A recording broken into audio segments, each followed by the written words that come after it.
Muy buenos días, mi nombre es Lizeth Natalia Camacho Moreno de la Universidad Pedagógica Nacional de la licenciatura de Diseño Tecnológico. Estoy en primer semestre y vamos a hablar sobre las exposiciones del trabajo de kanji. Yo soy Ivana Natalia Sierra Giraldo de primer semestre de la licenciatura en Diseño Tecnológico y les voy a explicar más o menos qué es lo del principio del kanji y de qué se trata este trabajo. Tocaba hacer una serie de entrevistas a 4 personas. A 2 de ellas tocaba aplicarles el método de memotecnia. ¿En qué consiste el método de memotecnia? Consiste en la creación de historias. Ejemplo, con los símbolos que nosotros le damos del kanji, que el kanji es un tipo de escritura japonesa, ellos tenían que crear una historia para lograr memorizar más y así pues durante las pruebas obtener un mejor resultado.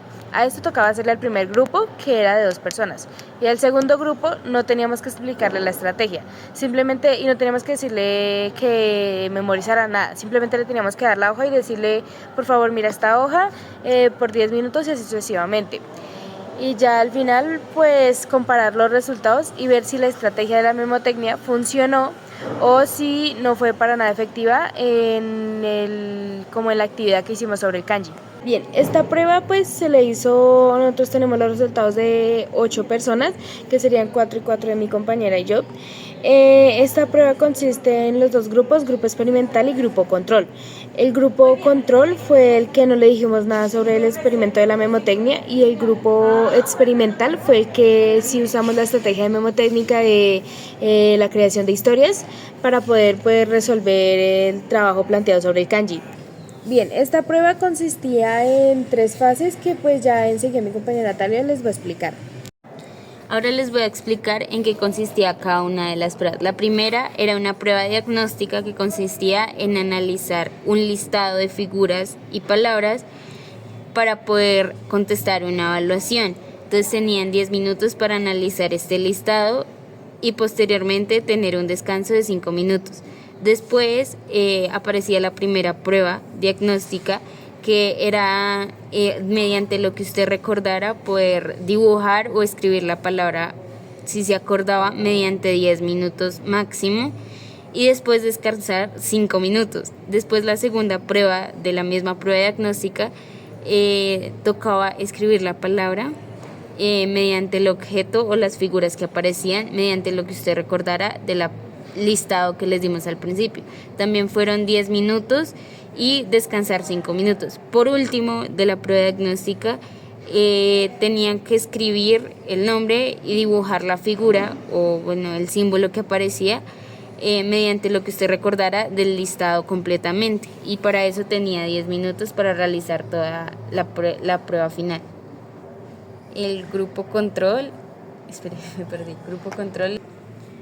Bueno, ahora les voy a explicar la segunda prueba, que consistía, no se le aplicaba a todos sino a un grupo y al otro grupo no, que era la creación de historias y el recuerdo libre. La primera fue la creación de historias, que a los estudiantes se les daba una cierta cantidad de palabras y de acuerdo a eso, palabras e imágenes, y de acuerdo a eso generar una historia para poder ir recordando lo que usted analizara, para poder recordar cuando se haga el proceso de memorización. Y por otra parte, al otro grupo, pues recuerdo libre es que no se le hizo la creación de historias, sino que recordara mediante la capacidad que él tuviera de pensamiento para poder realizar las pruebas. Entonces, de acuerdo a eso, sacamos como un análisis y pues tratamos de averiguar si los que tuvieron mejor recuerdo haciendo la creación de historia tuvieron mejores resultados que los que no hicieron que hicieron el recuerdo libre. Estos 2 grupos pues era el grupo experimental, que era el que se le dio lo de la estrategia de memotecnia, lo de la creación de historias, y pues el otro grupo era el que no, que era el grupo control. En cuanto a las otras 3 pruebas, que eran las del kanji, eran básicamente la misma estructura de las pruebas de diagnóstica, con la única diferencia de que se le aumentaba la complejidad por los símbolos del kanji. Y Y pues en cuanto a los grupos, en el grupo control, pues se quería ver qué estrategia de memoria usaban y qué tanto recordaban. En cuanto al grupo experimental, de acuerdo a lo que les habíamos enseñado sobre la creación de historias, la idea del experimento era ver si esto les ayudaba en cuanto a los símbolos del kanji y así poder crear una historia con esto y poder memorizar aún más símbolos que el grupo control. En cuanto a las otras tres pruebas, que eran las del kanji, eran básicamente la misma estructura de las pruebas de diagnóstica, con la única diferencia de que se le aumentaba la complejidad por los símbolos del kanji. Y, y pues en cuanto a los grupos, en el grupo control, pues se quería ver qué estrategia de memoria usaban y qué tanto recordaban.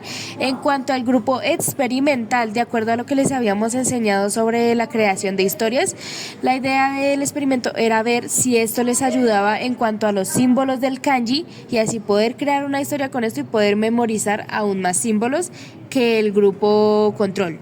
Bien, en cuanto a los resultados, hemos de decir que sí hubo una cierta diferencia más o menos notoria en ambos grupos, porque al grupo experimental que se le aplicó la estrategia de creación de historias, sí le llegó a ir mejor, pero también alcanzamos a notar que las mujeres tuvieron un poquito más de avance que los hombres. Nosotros entrevistamos 4 hombres y 4 mujeres, tratamos de que fuera el grupo más variado posible y tratamos de mezclar edades más o menos que rondaban desde los 11 años hasta los 35 años de edad y con tipo de rango de educación.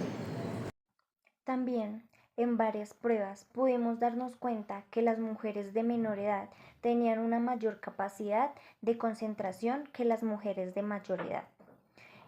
En otra parte, con la creación de historias, podemos evidenciar